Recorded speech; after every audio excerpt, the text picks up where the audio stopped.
கிச்சனில் முருங்கைக்கீரை துவையல் என்ன எப்படி பண்ணுறதுன்னு பார்க்கலாங்க. அதுக்கு தேவையான பொருட்கள் முருங்கைக்கீரைங்க, உப்பு, எண்ணெய், உளுந்தப்பருப்பு, பூண்டு, புளி, காஞ்ச மிளகா 4, பச்சை மிளகா 1, கருவேப்பிலை, சின்ன வெங்காயம், இது கடலைப்பருப்புங்க, தேங்காய் வச்சுருக்காங்க, உளுந்தப்பருப்புங்க.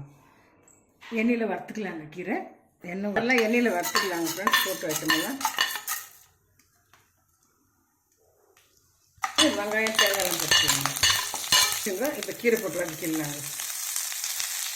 கீரை உப்பு போட்டுக்கலாம் கொஞ்சம். அது கீரை வறந்துருச்சுங்க. இப்போ மிக்சியில் போட்டு அரைச்சிக்கலாங்க. ட்ரான்ஸ்ஃபர் பண்ணிடுறோங்க கிண்ணத்தில். முருங்கைக்கீரை துவையல் ரெடி ஆகிடுச்சு ஃப்ரெண்ட்ஸ். இது வந்து ப்ரெட்டுக்கு, சப்பாத்திக்கு, தோசைக்குங்கோ, ரைஸுக்கு கொஞ்சம் சூட சாப்பாட்டில்ங்க ஒரு ஸ்பூன் நெய் போட்டு சாப்பிட்டா ரொம்ப நல்லா இருக்குங்க. அது நர்வ்ஸ்க்கெல்லாம் ரொம்ப நல்லதுங்க. அது பெனிஃபிட்ஸ் ஹீமோக்ளோபின் எல்லாம் இருக்கிறதுனால, கால்சியம் எல்லாம் இருக்கிறது